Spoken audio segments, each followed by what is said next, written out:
Bonjour, bonjour. Aujourd'hui, c'est le moment. Pardon, pardon. Aujourd'hui, c'est le 17 octobre 2022. Ça fait déjà 22 heures. C'est 22 heures 13 minutes. J'enregistre euh, cette audio pour que je dois donc demain faire un autre audio à des différents sujets que je discute sur ma chaîne. Donc aujourd'hui, je vais vous parler ce sujet, c'est le titre que j'ai vu sur internet,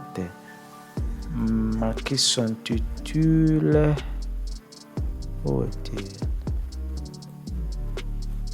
qui s'intitule comment vérifier si un auto d'occasion est libre de dette. Oui, est libre de dette. Avant d'acheter une automobile d'occasion, il est très important de vérifier si elle est entièrement payée. Autrement dit, vous pourriez acheter la dette de son propriété. Pour faire cette vérification, vous devez effectuer une recherche dans les registrations des droits personnels et réels mobiliers. Cette recherche entraîne des frais. Toutefois, elle vous assure que vous ne payerez pas l'automobile des fois où quand créancier ne viendra pas à saisir. Pour moi, la dette, c'est une chose que même je ne considère pas, même si je ne suis pas très riche, parce que je suis donc... je pense parfois, je me sens très jeune de prendre des dettes.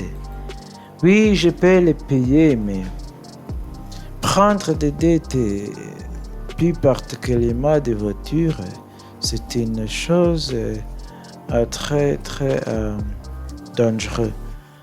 Je dis ça parce que quand vous vivez dans ce pays comme la France, oui, c'est une bonne idée d'acheter les voitures sur la dette.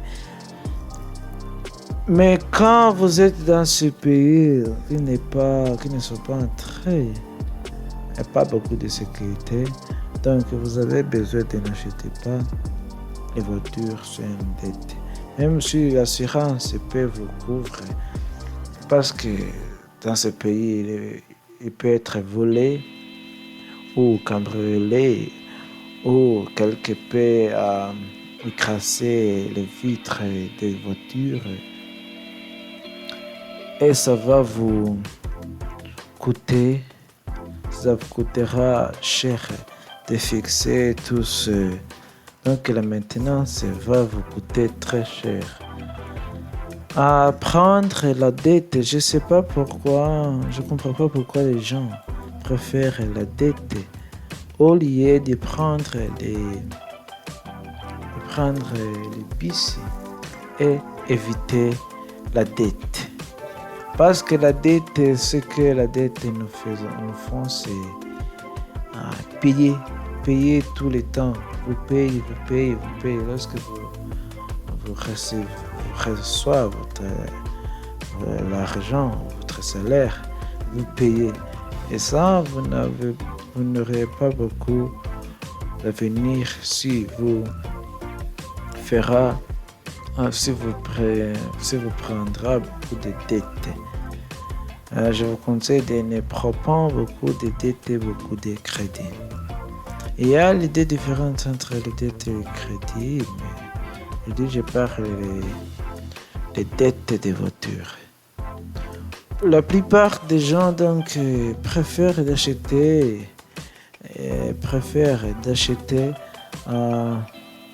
des voitures avec une dette parce que ça coûte pas très cher et il n'y a pas beaucoup d'exigences parce que il y a 3 semaines j'entendais en internet que certaines compagnies ne veulent pas que vous achetez les voitures ou les autos en payant cash. Donc ce qu'ils veulent, c'est que vous allez vous prendre les crédits, donc vous allez payer ces crédits. Mais il y a beaucoup d'intérêts. Il y a des intérêts qu'il vous faut que vous allez payer. Et ces intérêts, c'est beaucoup. Donc pour moi, je préfère pas les dettes. Je préfère donc avoir tout, la somme de l'argent et payer cet argent en tout, sans crédit ou les dettes. Alors je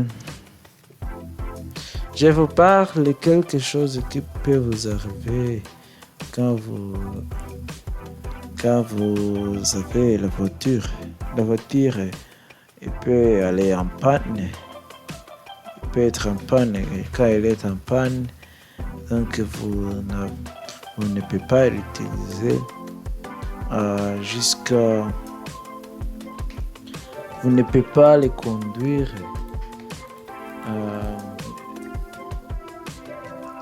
Vous ne pouvez pas les conduire. La voiture, si la voiture est en panne, vous ne pouvez pas les conduire jusqu'à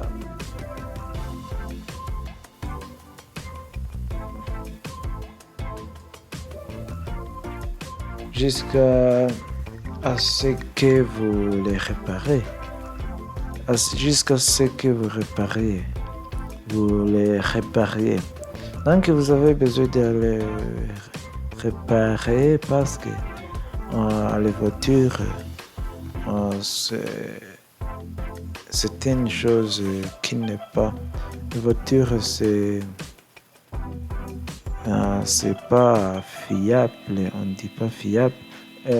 On dit, je peux dire que certaines voitures n'est pas fiable.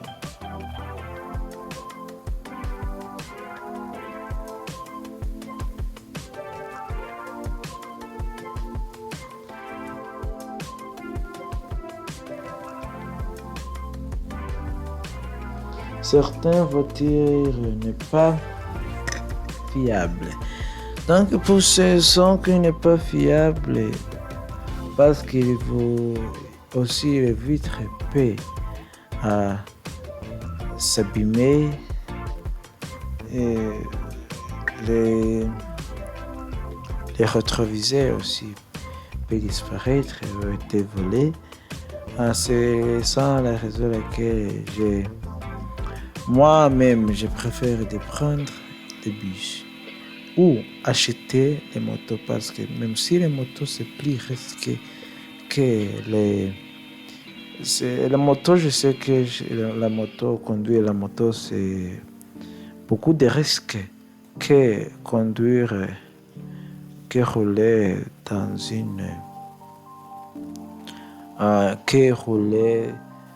la voiture. C'est plus dangereux de conduire les motos, oui je sais, mais c'est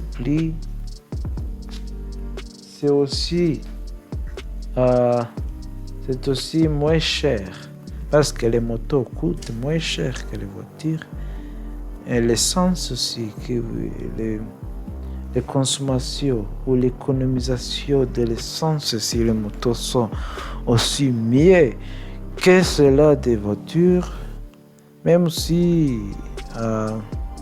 vous n'êtes pas très confortable lorsque vous conduisez une moto, lorsque vous conduisez les motos, je dirais que certains jeunes gens comme moi, je préfère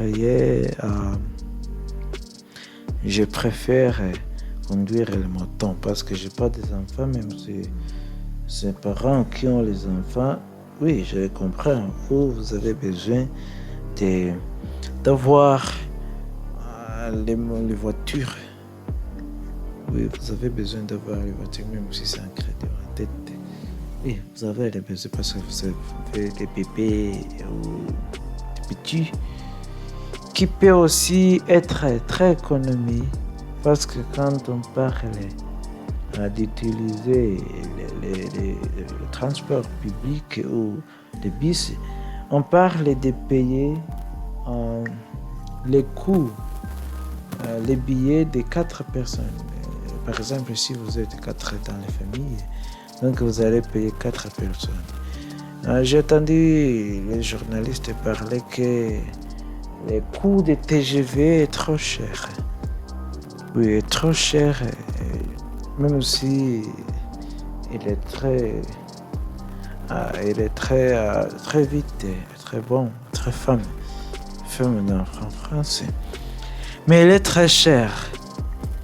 Quand on parle de ça, on parle des coûts, les coûts des frais, les coûts des billets qui sont très chers pour certains gens.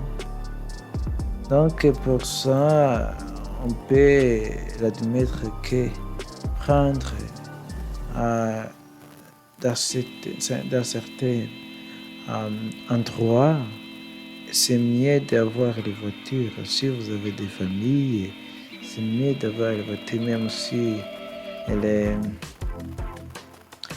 même si les enfants peuvent écraser les vitres et des voitures en jouant. Alors, si je vais vous parler, est-ce que vous savez que les lavabos et les bières sont deux différents? Oui, moi je ne savais pas. En tant que j'étais en train de lire un journal sur internet et j'ai vu les bières. C'est quoi les bières? Et quand j'ai fait la recherche de ce nom sur internet, je me rendais compte que c'était les lavabos. Il semblait comme les lavabos, mais les deux n'est pas la même chose. Les lavabos sont donc plus grands que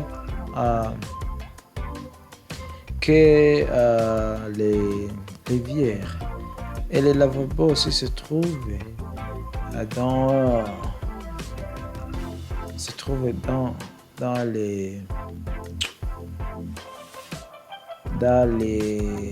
dans la cuisine, mais les bières peuvent se trouver dans l'hôtel, dans les chambres de bain. Oui, les bières.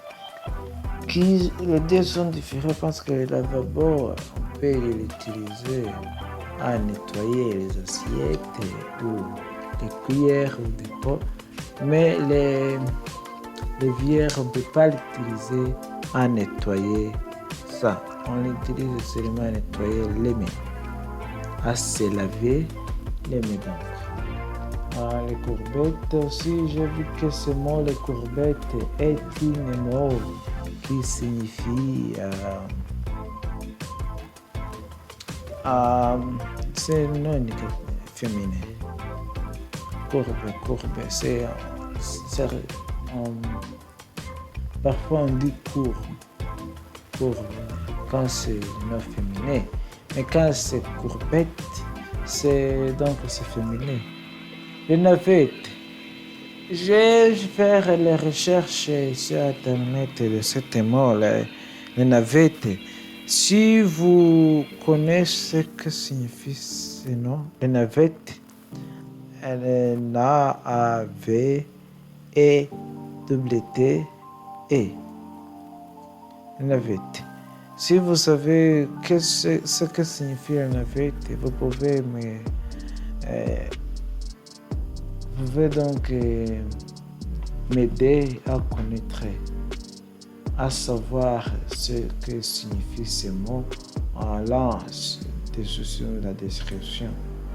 Et demain aussi, hier aussi, j'ai découvert le mot argile. Argile. Donc l'argile, c'est le mot qu'on utilise, ce mot qui signifie les matériels pour fabriquer les tasses, les verres ou les bacs de douche, ou des baies, des assiettes en argile. Oui. Donc aujourd'hui, le podcast d'aujourd'hui, j'ai parlé pas beaucoup parce que j'ai pas beaucoup de choses de parler. Parce qu'hier, j'ai vu aussi ce nom de canalisation. Ce nom de canalisation, quand j'ai fait des recherches sur Internet, je n'arrivais pas à trouver une bonne réponse sur Internet parce que je sais pas, mais peut-être que je suis pas très couramment à parler le français. Aussi à Internet, ces gens, j'ai vu comme cette fille-là, qui peut-être il prie, peut-être il ne prie pas. Il ferme les yeux, il parle beaucoup. Même si parfois je ne comprends pas ce que les gens parlent, parce que cette fille était très belle. Oui, elle était très belle. C'était les Français. Je le dis, les Français sont... Quelqu'un français sont très belles.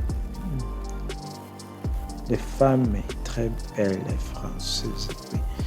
Alors, si vous devez écouter ça, pardonnez-moi, parce que je pense pas que personne va l'écouter jusqu'ici. Je sais pas. Si tu écoutes, je pense que maintenant vous êtes un bon fan de moi. Si vous écoutez jusqu'ici, parce que mes vidéos sont ennuyées. Oui, je le sais. Mes vidéos sont ennuyées. C'est parce que parfois j'essaie moi-même de parler beaucoup. Parce que je m'entraîne de parler avant de commencer à puis réaliser les vidéos sur cette chaîne. Je ne savais pas comment même parler en public. Mais maintenant, je peux parler un peu, même si c'est pas très même si je fais quelques erreurs sur ma chaîne.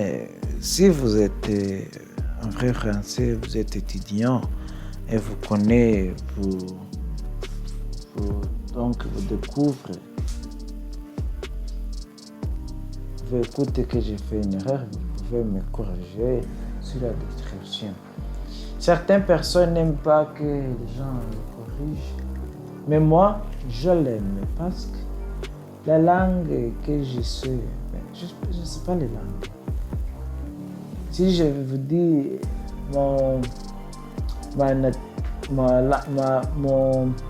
ma langue maternelle, aussi je ne sais pas les parler très couramment. Parce que si vous dites que vous pouvez parler votre langue couramment, vous êtes arrogant. Parce que, oui, vous n'êtes pas arrogant. Je dis ça parce que il y a certains niveaux quand on utilise pour mesurer votre niveau de français. Et quand on parle de ça, de ces niveaux, quand on parle de ces niveaux, certaines personnes, parce que les langues évoluent. Oh, est-ce que ça c'est de l'anglais que j'utilise?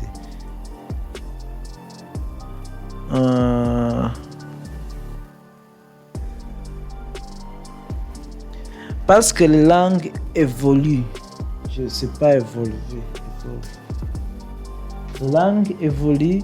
C'est pour ça que certaines personnes qui disent qu'elles sont très couramment et qu'elles ne veulent pas être corrigées, c'est faux.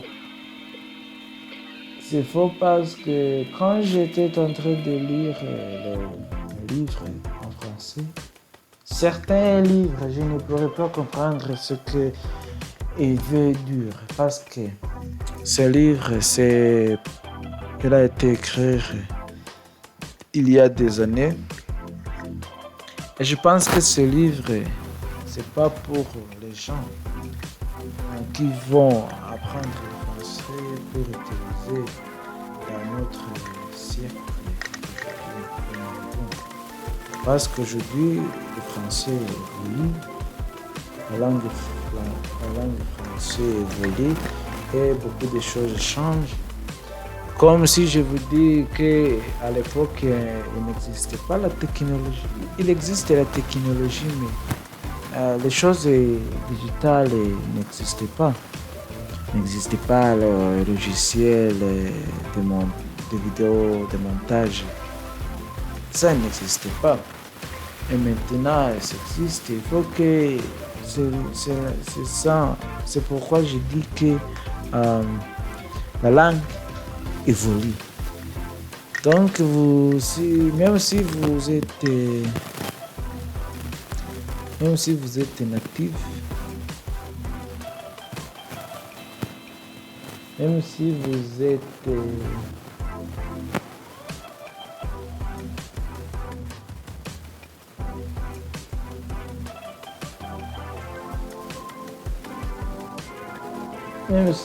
êtes locuteur natif français,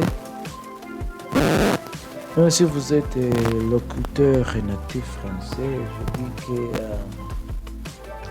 parfois il y a certains mots que vous aussi vous ne comprenez pas parce que la langue change. La langue change. Je me souviens quand j'étais dans mon pays, même si je suis là, quelques mots changent en ce moment-là. La fois passée que j'ai retourné dans mon pays, je me rends compte que parfois je ne pourrais pas comprendre ce que les gens veulent dire. Mais la langue, la première but de la langue, c'est pour nous communiquer et pour que les gens comprennent. Et si les gens ne comprennent pas ce que vous voulez dire, et ça sera le problème. Oui. Alors, je vous laisse et j'espère que vous apprécierez cet épisode. Merci d'avoir suivi moi sur cette chaîne. Et c'était moi, Me and You Learning French. À bientôt et regardez les autres vidéos et les autres techniques que j'ai fait. Comment apprendre le français en utilisant de nouvelles techniques. À bientôt. Ciao.